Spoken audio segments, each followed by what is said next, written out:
Hello, friends, and welcome to another edition of Transformational Astrology.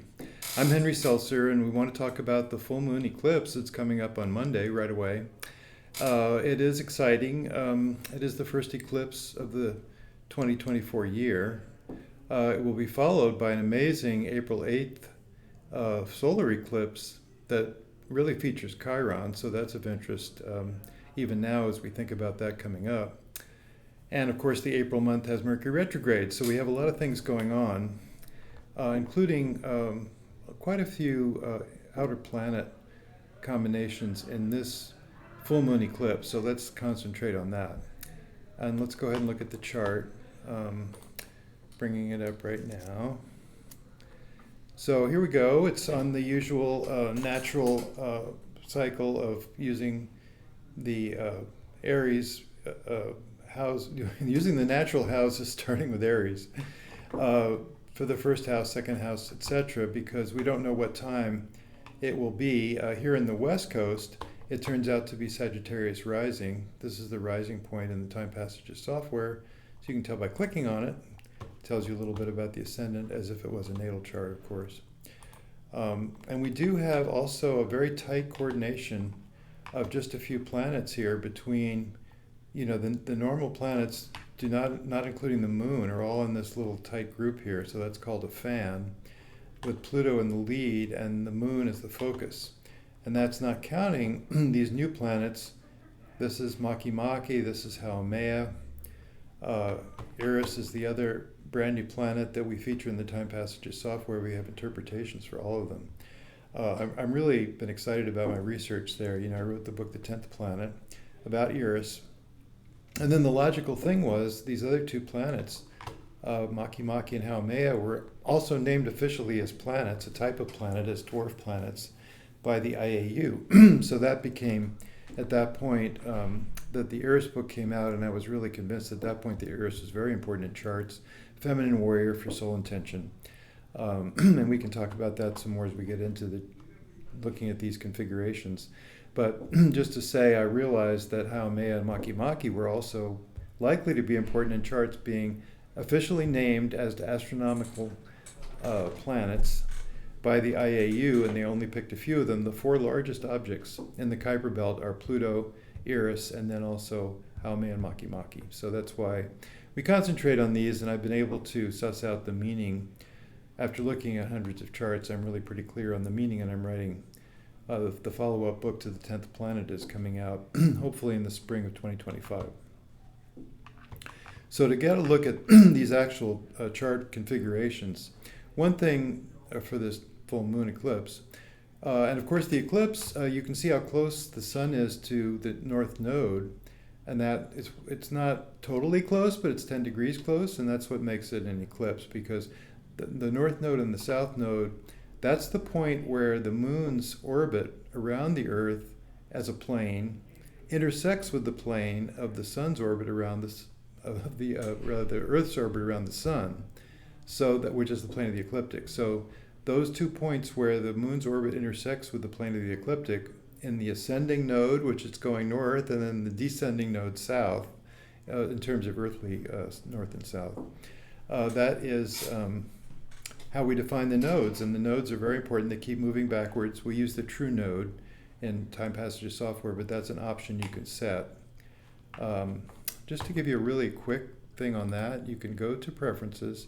We have tons of preferences in TimePassages, and you can check out, I think it's interpretation options where we decide those things. So the mean node can be used instead of the true node, and we are using true Lilith as well as our default. So here we go.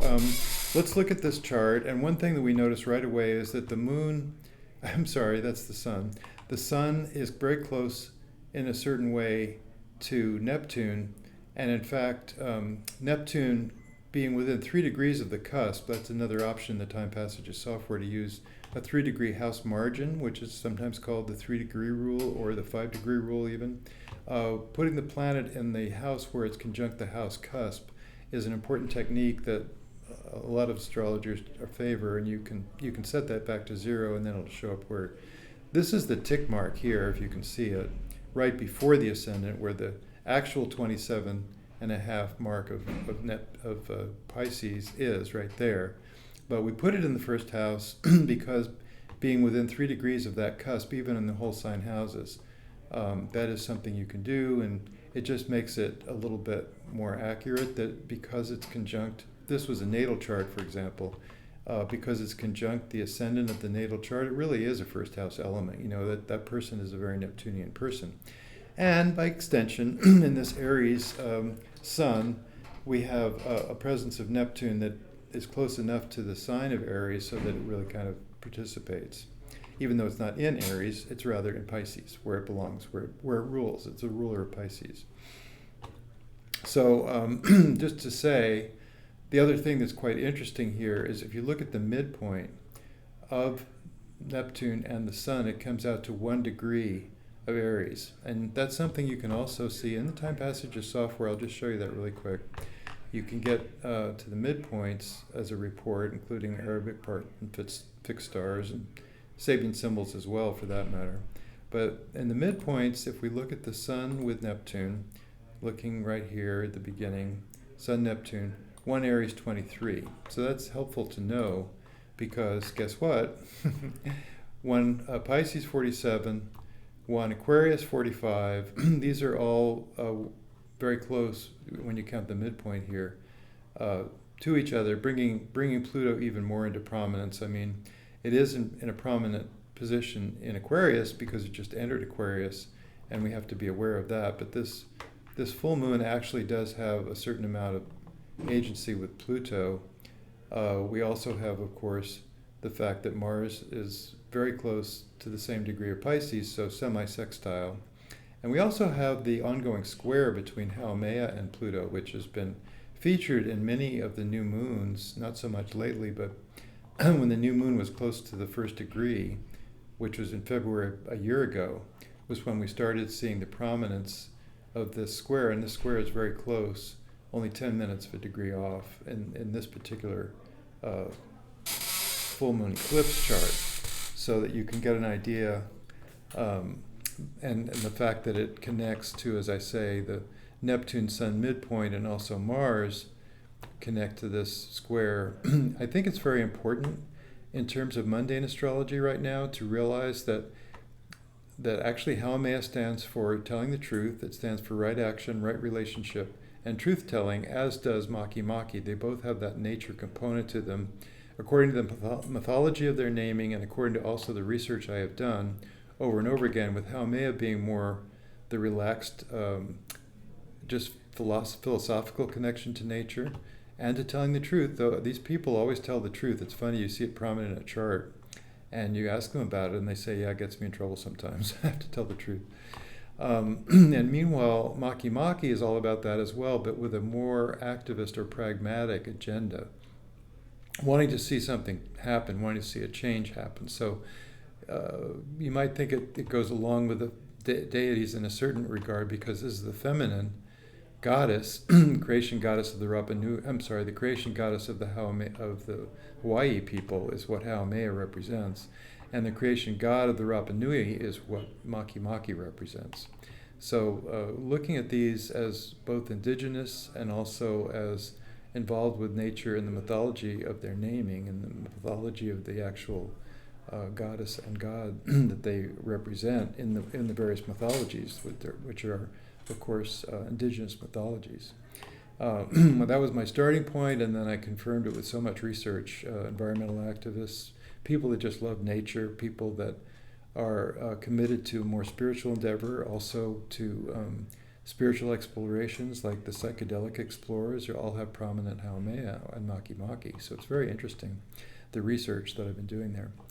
That is just to say that these are part of this configuration, and it's an important part, and we have to take that into account as we're thinking about what we're up to nowadays, and thinking also what's in the headlines nowadays. So the other thing we'll want to focus on is the fact that Jupiter and Uranus are drawing closer together. In April 20th, they will be exactly conjunct. So that's coming up as well.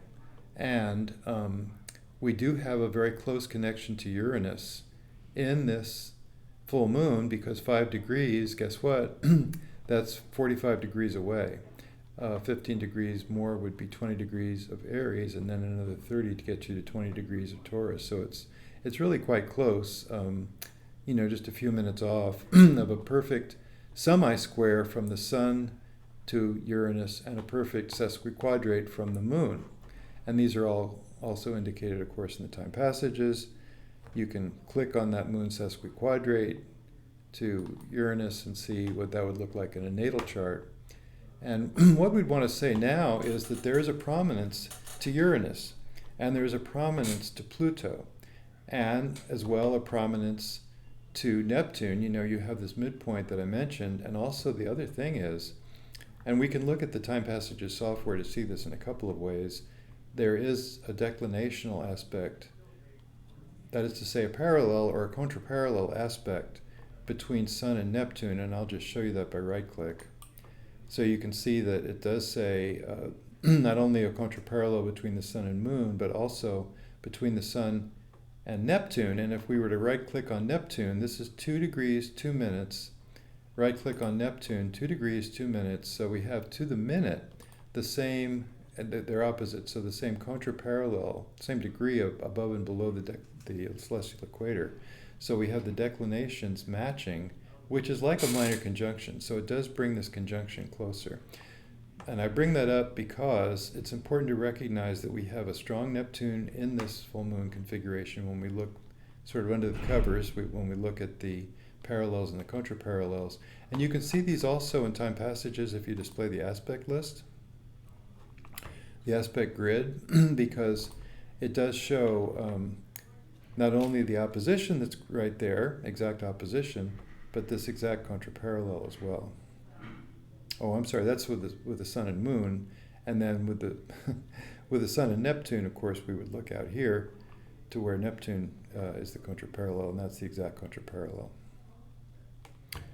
So it's handy because you can see, there's a septile, for example, within half a degree with Mercury and Mars, and that's also kind of significant right now what's happening with Mercury.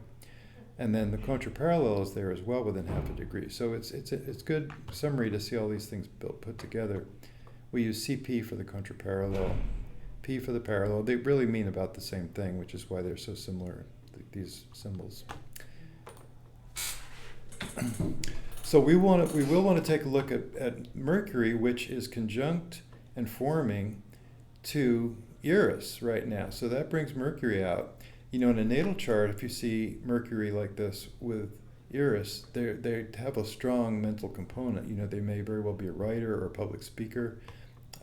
This is something that you can see routinely when they come together in a natal chart. Now, in the transiting chart, it's a little different because we're not talking about something that is, but this is an eclipse on the other hand, so that does last for like 6 months. So we do have a mental component right now, which is quite interesting given the fact that also Mercury is retrograding on the 1st of April, coming right up in 6 days' time after this configuration. So very interesting that we have a lot of Mercury, very interesting that we have a lot of also Mars with Pluto. And Mars with Pluto can be a number of things. It does, the intensity of our passions is greater. We may be more compulsively aligned with whatever it is. It may be being in charge, being in control, ego issues. It could be a passion that runs deeper. It could be a passion for your work. It could be a passion for an art project or something that you're involved with. It could be sex. It could be a romantic relationship as well. Sexuality is also indicated by Mars, of course. But the Mars and the Pluto, also there's a downside in terms of it can be anger. So you have to be aware in the terms of this eclipse, in terms of maybe the next couple of weeks of the conclusion of the lunation cycle that we're in the midst of right now, and then in terms of even for the next 6 months of this year, this might be a lingering effect of being a little bit rash with our speech. It could be, we probably want to be very definite about what we're about. It becomes more important to articulate with Eris and Mercury together what it is we're about, what are we up to. This becomes more and more important, especially nowadays, because there's all these competing agendas out there in the world, and we have to really tune in to what we ourselves are about deep inside. It's so important, which is the message of Eris, really, to recognize what we have deep inside and only we represent. And if we can understand that, and we can understand the importance of that, and we can stick to our guns and just say, this is where I stand, this is what I believe, it really helps a lot in terms of we don't have to be swayed so much by just what's going on, by the different forces that are pulling us, the tides that are pulling us in one direction or another. We can hold firm to what we ourselves believe, and we're kind of, we have that safety, because no matter what happens, we can fall back on that. We have that we do understand. This is where I am. This is what I believe, independent of what the various voices of the society, the consensus voices, are trying to tell us. So I think that's very important right now these days. And in connection with that, let me just bring up that the outer planets all being involved here do take us. We have a strong Uranus, Neptune, and Pluto in this configuration. And, the fact that they're strong right now does tell us that we have a lot to do in terms of our personal understanding of getting beyond the purely physical, the purely materialistic, just what's in front of us. There's more to life, much more than what we can see with our just normal vision. Everything we do affects that, and then we're also affected by it. It's not like we have to bypass normal life. Normal life is right there with us, and every minute of it counts, and everything that we do really counts. But it counts also in terms of the future, in terms of where our past lives have been leading us, where our soul is headed, what we're trying to learn in this lifetime. It's so important to recognize that we have this depth to ourselves, each one of us, that's so important and so kind of neglected in this materialistic society that we've managed to create for ourselves in this modern era, when we have so much science and math going on. We kind of tend to ignore the true verities of life that are really right there, that Jung was able to articulate. What is below the surface of the psyche is so important and really leads us onward. And we do have quite a bit of Pisces and Neptune happening right now to remind us that what is below the surface is maybe just as important, or maybe even more important, than what is happening at the surface layers, and just to trust that there's something else going on that we really have to pay attention to and be responding to. So that's what's so important. And also the natural evolution of these times. We are here as a society to evolve, as individuals to evolve, and that's what we're here for. And we can't lose sight of that objective, that we have the balance within ourselves to create, and the balance within society, as far as in terms of greater equality and greater fairness. We have that to create as well, and it's a great challenge. Almost a despairing kind of a situation, the way things are these days. And yet, the more we are reminded of the despair, the more we are reminded that we have work to do, and that there's so much we can do, and so much of a difference we can make in each moment of it every day, as we bring what we have to bring, as we really inhabit our true selves, our more authentic sense of self. And I also believe that that's what these new planets that are nature planets, that also have to do with what is natural law within us, what is right action, right relationship, what is telling the truth. That's why I mentioned also the year that it's been that Pluto has been square to Haumea, because we have seen truth on trial, have we not? We have seen over and over again what's really on trial, I guess, is the falseness, not telling the truth, deliberately, with intent, lying to deceive, to try to create an impression, like the impression that the Dominion voting machines were somehow broken, which Fox News said so many times that they actually lost their defamation legal lawsuit. There was evidence that was brought forward that they knew that there was nothing wrong with the Dominion voting machines. They knew that had just been, some kind of a false story that was told for a political purpose. And they did it anyway. They defamed, as a side effect, they defamed the company itself, and the company turned around and sued them. And that was settled for nearly $1 billion. So this is where some of the truth is beginning to come out, and I think it's so important. without being political about it, let's just say that it is important to be true to ourselves and to be true to some concept of fairness and equality that we can create in our lives and in the life of the society around us. So I guess I'll get off the soapbox. That's the sermon for today. But it is important to recognize that just the mere fact that astrology works does tell us, doesn't it, so much about there is more than we can imagine in our simple day-to-day lives, that we know that it does go to a deeper place and that there's more consequence for the future and for our own evolution moving forward. I think that's pretty clear, isn't it? So that's all I had for you today. Let's transition back. Fix that. So in closing, friends, let me just say that it is so important, everything that we do, and it is such a positive potential outcome, everything that we do. We have the chance with every moment of every day and every action that we take to express fundamental love and fundamental understanding that we have of what really counts. And it does make a difference. It makes a difference for everybody. Everything we do ripples out in a holographic way, from our individual actions to the actions of the society as a whole, to what will eventually be the outcome, for good or for ill, of what this century is heading toward. So I'll leave you with that. Best of luck with all that, and see you next time.